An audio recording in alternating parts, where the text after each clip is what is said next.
चंद दिन पहले आपने देखा कि यूनाइटेड किंगडम में लंदन में तारीख का सबसे बड़ा प्रोटेस्ट हुआ। कहते हैं कि 30 लाख लोग सड़कों पर मौजूद थे और वो डिमांड कर रहे थे कि इमिग्रेशन को रोका जाए। यूके का मीडिया रिपोर्ट करता है कि ये यूके की हिस्ट्री में फार राइट का सबसे बड़ा प्रोटेस्ट है। एक ऐसा प्रोटेस्ट जो शुरू तो हुआ इमिग्रेशन से, लेकिन वायलेंस में बदल गया, हेट स्पीच में बदल गया और एंटी इस्लाम रिटोरिक में बदल गया। It has to be clear that Islam is our real enemy. We have to get rid of Islam. Islam doesn't belong to Europe. Islam doesn't belong to the UK.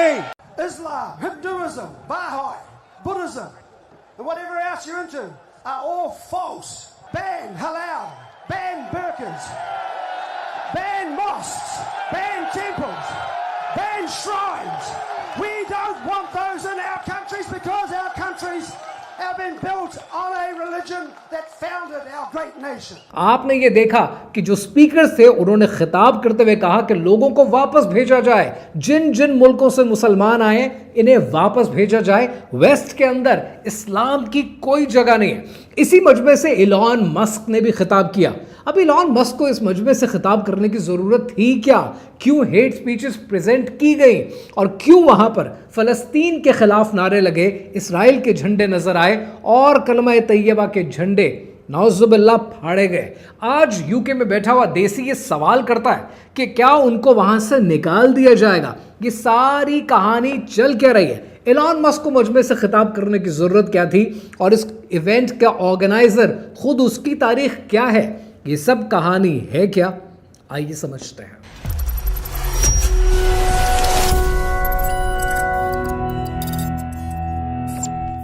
UK में जो protest अभी आप देख रहे हैं, इस protest का नाम है यूनाइट द किंगडम। एक ऐसा प्रोटेस्ट है जिसका स्लोगन था कि हम अनकंट्रोल्ड इमिग्रेशन के खिलाफ हैं, लेकिन आहिस्ता आहिस्ता पूरा रिटोरिक चेंज होता रहा और लोग साथ जुड़ते गए। रिपोर्ट्स कहती है कि 30 लाख लोग मजमे में शामिल थे, लेकिन एक्चुअली अगर आप इंडिपेंडेंट मीडिया को देखें तो इंडिपेंडेंट मीडिया रिपोर्ट करता है कि 1 से 1.5 लाख थे जिन्हें बढ़ा दिया है फ़कत ज़ेब दास्तां के लिए। और ये ज़ेब दास्तां के लिए इसलिए बढ़ाया गया है क्योंकि इलॉन मस्क की पार्टिसिपेशन मैंडेटरी हो गई थी। इलॉन मस्क का प्लेटफॉर्म एक्स, जिसका पुराना नाम ट्विटर है, ट्विटर ने फार राइट पोस्ट को आगे बढ़ चढ़ कर एक्सप्लेन किया। इस इवेंट को ऑर्गेनाइज करने वाले इंसान को समझना बहुत ज़रूरी है क्योंकि इसको जिसने ऑर्गेनाइज किया उसका नाम है टॉमी रॉबिन्सन। अब ये जब तक आप टॉमी रॉबिन्सन की कहानी नहीं समझेंगे आपको ये पूरी कहानी समझ नहीं आएगी। टॉमी रॉबिन्सन एक ऐसा इंसान है कि जिसको आप एक फार राइट एक्टिविस्ट कह सकते हैं। इस आदमी ने एक ऑर्गेनाइजेशन बनाई। उस ऑर्गेनाइजेशन का नाम था इंग्लिश डिफेंस लीग और ये जो ऑर्गेनाइजेशन थी ये माइग्रेंट्स के खिलाफ नहीं थी, ये इस्लामिफिकेशन के खिलाफ थी कि जगह जगह पर इस्लाम नहीं होना चाहिए, मस्जिदें नहीं होनी चाहिए, लीडरशिप के अंदर मुसलमान नहीं होने चाहिए। अगर आप यूके की पॉलिटिक्स अभी उठाकर देखें तो आप ये देखेंगे कि लेबर पार्टी इस वक्त गवर्नमेंट में है और इस वक्त यूके की पार्लियामेंट के अंदर 25 एमपीज ऐसे हैं कि जो मुसलमान हैं। टॉमी रॉबिन्सन, जिसका असल नाम टॉमी रॉबिन्सन है भी नहीं, इसका असल नाम है स्टीफन लैक्सली लेनिन और कहने वाले कहते हैं कि इसकी तो अपनी मां आयरिश है। यानी आज साउथ एशिया में रहने वाले हम लोग जब भी किसी गोरी चमड़ी को देखते हैं हम कह देते हैं कि ये अंग्रेज है। हर गोरा अंग्रेज नहीं होता। यूनाइटेड किंगडम के अंदर रहने वाले सिर्फ वो गोरे अंग्रेज माने जाते हैं कि जिनकी नस्ल कोकेशियन है, जो 200-200 साल 300-300 साल से अंग्रेज हैं, जिनके आबा व अजदाद भी अंग्रेज थे। अब अगर एक इंसान पोलैंड से माइग्रेट करके यूके में आके रहना शुरू हो जाए और उसके बच्चे हो जाएं तो वो अंग्रेज नहीं कहलाएंगे, अंग्रेज कहलाएंगे कोकेशियन। सो इस डेफिनेशन के मुताबिक सो कॉल्ड टॉमी रॉबिन्सन खुद भी अंग्रेज नहीं है। टॉमी रॉबिन्सन एक ऐसा इंसान है जो कहलाता तो खुद को जर्नलिस्ट है, लेकिन ये मल्टीपल टाइम्स कन्विक्टेड हो चुका है। इसके ऊपर असॉल्ट के केसेस हैं, हेट स्पीच के केसेस हैं, फ्रॉड के केसेस हैं, इसके ऊपर कंटेम्प्ट ऑफ कोर्ट के केसेस हैं और ये जेल टाइम अलग सर्व कर चुका है। टॉमी रॉबिन्सन एक ऐसा इंसान है जिसको इंडिपेंडेंट मीडिया एंटी मुस्लिम बिगेट कहता है और इसकी जो फंडिंग है वो एक ऑर्गेनाइजेशन से आती है जिस ऑर्गेनाइजेशन का नाम है मिडिल ईस्ट फोरम। ये एक ऐसा इदारा है कि जिसको डैनियल पाइप हेड करते हैं और ये इदारा प्रो इजराइल है, जायनिस्ट है और टॉमी रॉबिन्सन खुद कहते हैं कि उन्होंने अपने आप को कन्वर्ट कर लिया है जायनिज्म में। टॉमी रॉबिन्सन इंडियंस के खिलाफ नहीं है, टॉमी रॉबिन्सन इसराइल के खिलाफ नहीं है, टॉमी रॉबिन्सन यूके में रहने वाले यहूदियों के खिलाफ नहीं है, टॉमी रॉबिन्सन सिर्फ इस्लाम के खिलाफ है। अब क्या आप इसको इमिग्रेंट्स के खिलाफ होने वाली तहरीक कहेंगे? हरगिज़ नहीं। ये वो तहरीक है जो एंटी इस्लाम है, मुसलमानों के जज्बात के खिलाफ है, मुसलमानों के अकीदे के खिलाफ है। टॉमी रॉबिन्सन की हिपोक्रेसी तो आपने देख ली। अब कुछ वीडियोस दिखा रहा हूं, इसके अंदर प्रोटेस्टर्स की हिपोक्रेसी देखें कि एक तरफ तो वो ये कह रहे हैं कि हमें माइग्रेंट्स नहीं चाहिए, हमें कोई बाहक आदमी नहीं चाहिए, लेकिन प्रोटेस्ट के बीच में जब इंसान को भूख लगती है तो वो खाना मांगता है। और खाना खाने के लिए कहाँ जा रहे हैं? भाजी के स्टॉल पे, समोसों के स्टॉल पे, जिन स्टॉल्स पे पाकिस्तानीज, इंडियंस, बंगालीज खड़े हुए हैं और उनको वो खाना सर्व कर रहे हैं। हमारे लोगों को दिहाड़ी चाहिए, चाहे प्रोटेस्ट के अंदर से मिले, हम दिहाड़ी लगाना चाहते हैं।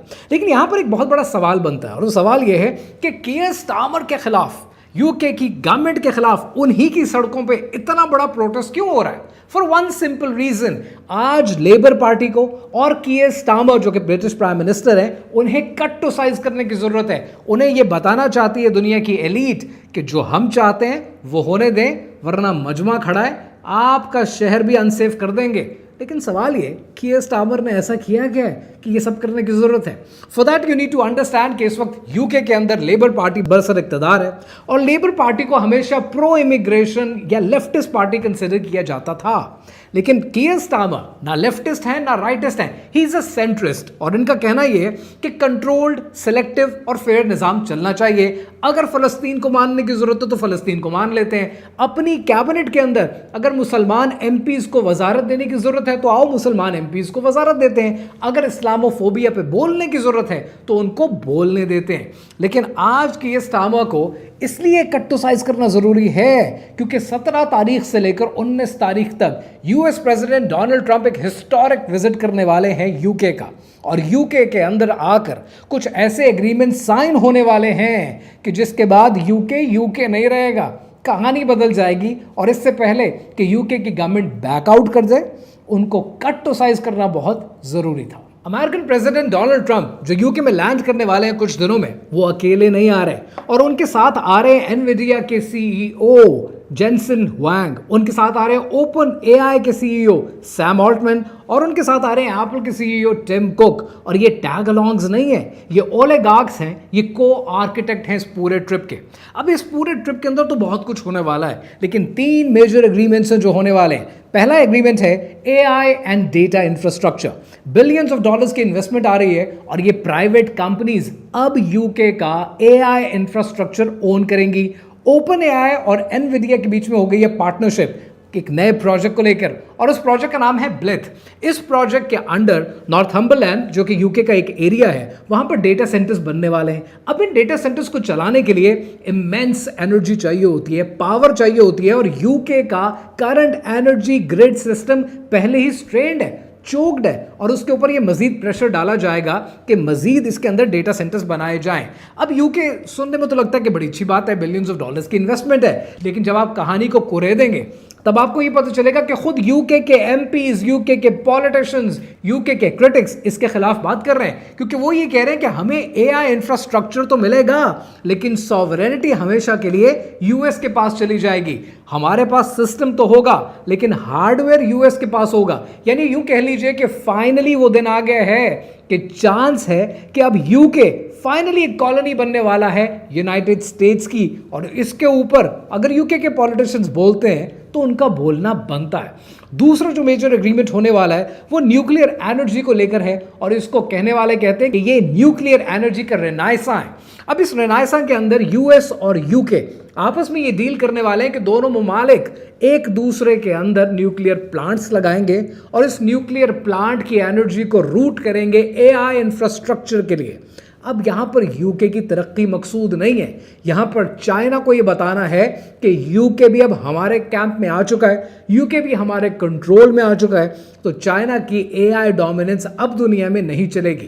देखो, जब हम एआई की बात करते हैं आपके जहन में पहली चीज आती है चैट जीपीटी के ऊपर होने वाली प्रॉम्प्ट, आपके जहन में ग्रॉक आता है, आपके जहन में मे बी जेमिनाई आता है। AI is far far ahead than this, क्योंकि AI के ऊपर इतना कुछ होने लगा है आगे चलकर कि आपकी सोच है। एआई की मदद से एआई के fictitious and fake gods create किए जा रहे हैं। अलॉन्ग विद दैट तीसरा मैटर भी उतना ही जरूरी है, and that is broader technological pact. इस पैक्ट के तहत क्रिप्टो इंफ्रास्ट्रक्चर यूके का अमेरिका के हाथ में आने वाला है। डोनाल्ड ट्रंप जिनके ट्रेडिशनल एसेट्स से इस वक्त कहीं ज्यादा हैं उनके क्रिप्टो एसेट्स, अब ये पूरा इंफ्रास्ट्रक्चर यूके का क्रिप्टो का हैंडओवर हो रहा है। Crypto is backed by AI और एआई का कंट्रोल यूएस के हाथ में आने वाला है।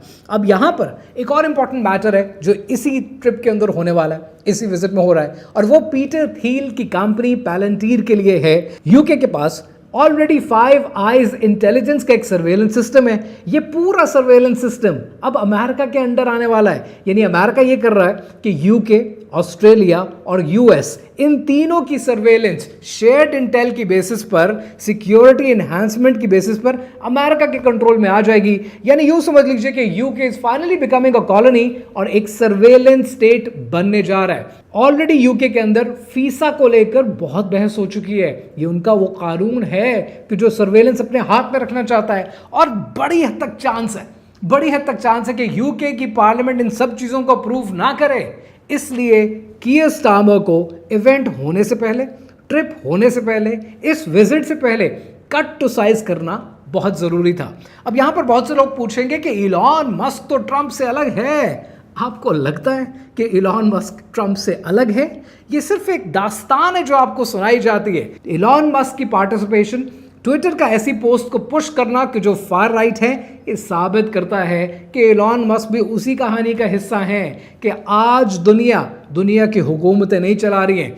आज दुनिया टेक बिलियनर्स चला रहे हैं, ओलिगार्क्स चला रहे हैं, और इनके मकसद में जो चीज़ इनके लिए फ़ायदेमंद होगी वही दुनिया का कंट्रोल इनको देगी, और दुनिया के एलिट्स को ये कंट्रोल अपने हाथ में चाहिए। इंग्लैंड के पास लेबर शॉर्टेज है, इंग्लैंड को बंदों की फिर भी ज़रूरत है। इंग्लैंड इमिग्रेशन के खिलाफ जा नहीं सकता, लेकिन फिर भी यूनाइट द किंगडम के नाम से इतना बड़ा एहतजाज और इतना बड़ा अगर प्रोटेस्ट होता है तो आपको ये समझना चाहिए कि सारी कहानी के अंदर, इस सारे प्रोटेस्ट के अंदर इलॉन मस्क और टॉमी रॉबिन्सन सिर्फ एक प्यादे हैं। कीयर स्टार्मर एक ऐसा वजीर है जिसके पास अब कोई चाल बाकी नहीं, जो चारों तरफ से फंस गया। ये जंग किसी और की है, इसमें बदला किसी और से है, और इसमें नुकसान किसी और का है।